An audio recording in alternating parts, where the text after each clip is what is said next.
मेरा नाम सोनिया है। मैं दिखने में थोड़ी सांवली रंग की लड़की थी, जिसके चलते मैं परिवार वालों की परेशानी का कारण बनी हुई थी। वो हमेशा एक ही बात कहते रहते थे कि लड़की से शादी करने को कौन तैयार होगा। पता नहीं इसका दुल्हन बनने का ख्वाब पूरा होगा या नहीं, क्योंकि मेरे लिए बहुत से रिश्ते आए, लेकिन मुझे किसी लड़के ने पसंद नहीं किया। देखते ही खड़े होकर चले जाते और वापिस मुड़कर कोई जवाब नहीं देते। एक दिन मैं अपने बाबा के पास बैठ गई और मैंने बाबा से कहा, बाबा मुझ में ऐसी कौन सी बुराई है जिसे लोग देखते ही रिश्ते के लिए मना कर देते हैं। मेरे बाबा ने कहा, तुम नहीं जानती, लोग काले रंग को पसंद करने के बजाय उसे बुराई का प्रतीक मानते हैं। सांवले रंग में इंसान की अच्छाइयाँ छुप जाती है।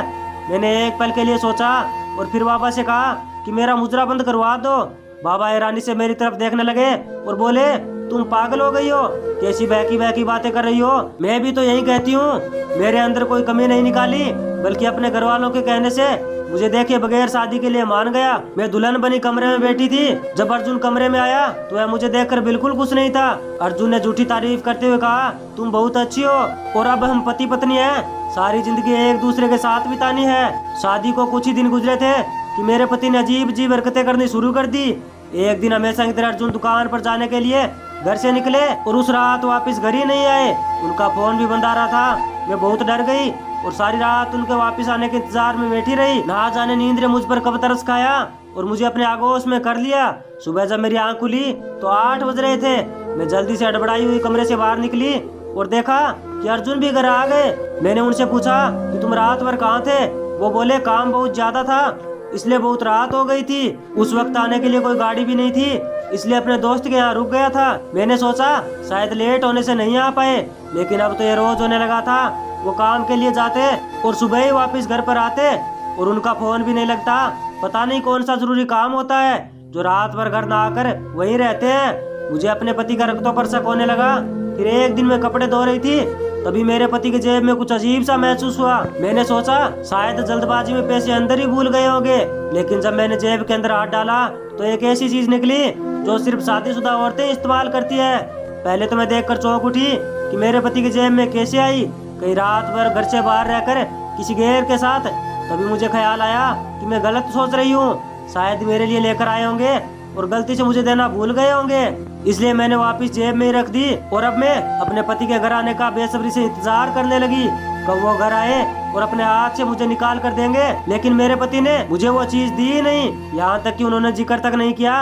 अब मुझे भी अपने पति पर शक होने लगा और मैं सोचती रही कि आखिर मुझे ना देकर वो किसके लिए लेकर आए हैं। फिर मैंने अपने पति को बातों बातों में याद दिलाने की कोशिश करने लगी कि मेरा मेकअप का सामान खत्म होने वाला है, मुझे सामान खरीदने के लिए कुछ पैसे चाहिए।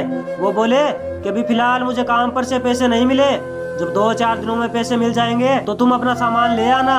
अब भी वो मेरी बात को नहीं समझ रहे थे, तो मैंने आखिर में पूछ ही लिया कि जेब में रखी नेल पॉलिश किसके लिए लेकर आए हो। यह सुनकर अर्जुन के चेहरे का रंग उतर गया और धड़खड़ाती आवाज में बोला, ये तुम्हारे लिए ही तो लेकर आया था, बस तुम्हें थोड़ा तंग कर रहा था। यह कहते हुए अर्जुन ने बात टाल दी, लेकिन उनकी बातों से कहीं भी सच्चाई नजर नहीं आ रही थी। मैंने अर्जुन से कुछ नहीं कहा और उनके सामने हल्की सी मुस्कुरा दी। अगले दिन मैंने घर का सारा काम जल्दी से निपटा कर सजने संवरने का सोचा और जब अर्जुन की जेब से नेल पॉलिश निकाल कर खोलने लगी तो मेरे होश ही उड़ गए कि यह तो पहले से ही किसी की इस्तेमाल की हुई है। और एक शादीशुदा औरत को इतना तो मालूम ही होता है। अब तो मेरा शक यकीन में बदलने लगा, लेकिन मेरी हिम्मत नहीं हुई अपने पति से पूछने की। शादी को महीना भर भी नहीं हुआ था। अगर मेरी बात झूठी साबित हुई तो कहेंगे कि आते ही मुझ पर शक करने लगी। फिर मैंने सोचा कि क्या पता दुकान वाले ने उनको इस्तेमाल की हुई दे दियो। उन्होंने कब मेकअप का सामान खरीदा था। फिर एक दिन मैं अपने पति के घर आने के इंतजार में बैठी थी, तभी एक औरत घर के दरवाजे पर आकर बैठ गई। मुझे देखने में वह बहुत भूखी और बेसहारा लग रही थी। मैंने सोचा क्यों ना मैं इसे कुछ खाने के लिए दे दूं। मैं अंदर किचन में गई और एक प्लेट में खाना डाल कर लाई। जैसे ही मैं खाने की प्लेट उसके हाथ में देने लगी, तभी वह औरत मेरा चेहरा देखकर एकदम से चौंक उठी और उसके हाथ से प्लेट छूटकर नीचे गिर गई। सारा खाना जमीन पर बिखर गया। वह बहुत डर सी गई। मैंने कहा, कोई बात नहीं है, घबराओ मत, मैं अंदर जाकर और खाना ले आती हूँ। मैं किचन में खाना लेने जाने लगी तो उसने सिर हिलाकर खाना लेने से मना कर दिया, लेकिन मैं उसके इनकार करने के बावजूद भी खाना लेने अंदर चली गई। जब खाना लेकर बाहर आई तो देखा कि वह औरत वहाँ से चली गई थी और मुझे वहाँ पर एक अंगूठी मिली, जिसे देखकर मैं चौंक गई और सोचने लगी ये अंगूठी इसके पास कहाँ से आई, क्योंकि शादी की रात मेरे पति ने मुझे इस तरह की अंगूठी तो गिफ्ट में दी थी। मैं जल्दी से कमरे में गई और अलमारी में उस अंगूठी को ढूंढने लगी, लेकिन मुझे कहीं नहीं मिली। यह देखकर मैं बहुत परेशान हो गई। सोच रही थी कि अंगूठी यहाँ से गायब होकर उस औरत के पास कैसे जा सकती है। दिमाग में तरह तरह के ख्याल पनपने लगे। एक पल के लिए मुझे ऐसा लगा जैसे यह सब मेरे पति का किया धरा है। लेकिन हैरत की बात तो यह थी कि वो औरत उस अंगूठी को मेरे दरवाजे पर ही छोड़कर क्यों गई। बगल में और भी तो घर थे। मेरा पति तो रात को घर पर नहीं आते और उनके बोलने का अंदाज से लग रहा था जैसे मुझे बिल्कुल भी नहीं चाहते हैं। मैं जब भी उनसे कुछ कहती तो वो मेरी बातों को नजरअंदाज कर देते। अब हमारे रिश्ते में दूरियां भी बढ़ने लगी थी, जबकि हमारी शादी को भी 1 साल भी नहीं हुआ था। अब मुझे पूरा यकीन था कि इसके पीछे कोई ना कोई राज तो जरूर है जो मुझसे छुपाने की कोशिश कर रहे हैं, क्योंकि पहले तो उनके जेब से नेल पॉलिश निकलना और अब ये अंगूठी। अब तो मेरे पति का यह रोज रोज होने लगा और एक दिन मैंने सोच लिया कि सच का पता लगाकर ही चैन की सांसें लूंगी। एक दिन मैंने मौका पाकर उनके फोन से एक दोस्त का नंबर निकाल लिया और जब वो तैयार होकर काम पर चले गए तो मैंने अपने पति के दोस्त को फोन लगाया और उसे दुकान का पता पूछने लगी। मेरा इस तरह पूछने से कहने लगा, भाभी जी आप ये क्यों पूछ रही है, क्या बात है, कोई परेशानी है तो मुझे बताओ। मैंने कहा कुछ नहीं, उनका फोन बंद आ रहा है और मैं बाजार आई थी इसलिए उनके पास से कुछ सामान खरीदने के लिए पैसे लेने हैं। उसने मुझे दुकान का पता बता दिया और मैं सीधी बिना कुछ सोचे समझे दुकान पर चली गई। मैंने अपने चेहरे को दुपट्टे से ढक लिया और उनके पास जाकर बैठ गई और जब वो बाहर निकले तो उनको देखकर मैं हैरान रह गई, क्योंकि उनके साथ कोई दोस्त नहीं था। वो मुझसे इतने दिनों तक झूठ बोलते रहे कि रात को मैं अपने दोस्त के घर चला जाता हूँ, लेकिन सामने का मंजर देखकर तो मेरे कदमों तले से जमीन ही खिसक गई। मेरा पति सीधे मेरे पास आए और शायद मुझे पहचान लिया था, मगर कैसे, मैं सोच में पड़ गई।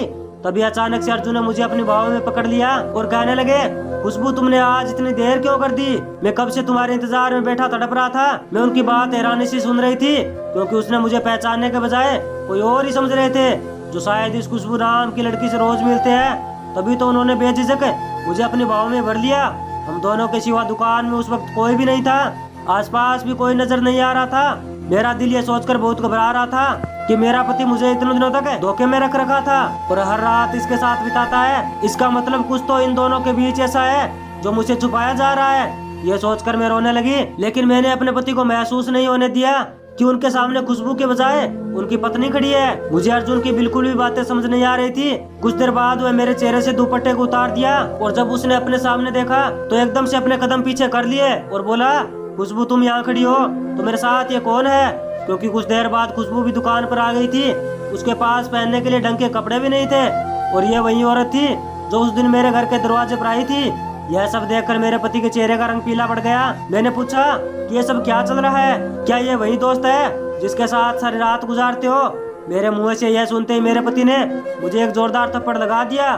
मुझे दूसरा थप्पड़ मारने वाले थे, तभी पास खड़ी वो औरत अर्जुन से कहने लगी, इसे मारने के बजाय तुम उसे सच क्यों नहीं बता देते। मेरे पति ने अपना सर झुका लिया और एक कोने में जाकर खड़े हो गए। वह औरत मेरे पास आई और मुझसे कहने लगी, मुझे माफ कर दो, तुम सोच रही हो वैसा कुछ नहीं है, मैं बताती हूँ आपको सच्चाई। दरअसल मेरे पिताजी आपके पति का बहुत पुराना दोस्त है और अब उनकी हालात बहुत खराब हो गई है और मेरा पति मुझे छोड़कर इस दुनिया से चल बसे। मेरा इस दुनिया में कोई नहीं है, इसलिए मैं अपने पापा की अकेली देखभाल नहीं कर सकती। मैं अपने पापा को लेकर बहुत परेशान रहती हूँ। मैंने उससे कहा, बात को छुपाओ मत, आप दोनों के बीच क्या रिश्ता है, सच्चाई छुपाने की कोशिश मत करो। मैंने आप दोनों की करतूतों को अपनी आंखों से देख लिया है। तो मुझसे कहने लगी, पहले मेरी पूरी बात तो सुन लीजिए। मेरे पिताजी की देखभाल में एक औरत होकर कैसे कर सकती थी, इसलिए तुम्हारे पति रोज रात को मेरे पिताजी के पास ही रहते और थोड़ा बहुत घर का खर्चा भी उठाने लगे। मैंने उस औरत से कहा, वो सब तो ठीक है, मगर मेरे पति के जेब में नेल पॉलिश कहाँ से आई और वो अंगूठी जो तुम उस दिन वहाँ गिरा कर गई थी। तो उसने कहा कि वो नेल पॉलिश मेरी पसंदीदा थी, इसलिए मेरे पास वो एक ही बची हुई थी, तो मैंने आपके पति की जेब में डाल दी थी ताकि वो दुकान से वैसी नेल पॉलिश ला कर दे। और वो अंगूठी भी आपके पति ने मुझे ला कर दी थी। उससे कहा कि तुम्हारा भी दिल करता होगा इस तरह की चीजें पहनने का, लेकिन उस दिन जब मैं तुम्हारे घर पर गई तो वो वहीं निकल कर गिर गई थी। आपके पति इस राज को राज रखना चाहते थे, हम बहुत तकलीफ में है। रिश्तेदारों ने भी हमसे मुंह फेर लिया था। मुझे यकीन दिलवाने के लिए खुशबू ने अपने बीमार पिता से भी मुलाकात करवाई। सच में उनकी हालत बहुत गंभीर थी। मैं बेवजह ही अपने पति पर शक कर रही थी। मैं अपने पति के सामने शर्मिंदा थी। मैंने अर्जुन से माफी मांगी। इस सच्चाई को जानने के बाद मुझे अर्जुन का खुशबू के घर जाने पर कोई एतराज नहीं था, बल्कि अब मैं खुद उनको भेजने लगी और हम दोनों उनकी अच्छी तरह से देखभाल करने लगे। कुछ दिन गुजरने के बाद हमें मालूम हुआ कि खुशबू के बाबा इस दुनिया से चल बसे हैं। हमें यह सुनकर अफसोस हुआ, मगर जाने वाले को कौन रोक सकता है। खुशबू अब बिल्कुल बेसहारा हो चुकी थी, इसलिए उसकी बेबसी पर मुझे तरस आया, तो मैंने अपने दिल पर पत्थर रखकर अपने पति से शादी करवाने का फैसला किया। इस बारे में जब मैंने अर्जुन से बात की तो उन्होंने शादी करने से साफ इनकार कर दिया और बोले, तुम्हारे होते हुए मैं उससे शादी कैसे कर सकता हूँ। मैंने कहा, मुझे कोई एतराज नहीं है, तो आप क्यों परेशान हो रहे हैं। मेरे बार बार जिद करने पर वो मान गए, तो मैं खुशबू को अपने साथ घर ले आई और कुछ दिन गुजरने के बाद उसकी शादी करवा दी और हम दोनों एक दूसरे से मिलजुल कर रहती हैं और आज एक बच्चे की माँ भी बन चुकी है। उसके आने से मुझे भी कुछ सुकून मिला और हम सब खुशी से एक साथ रहते हैं।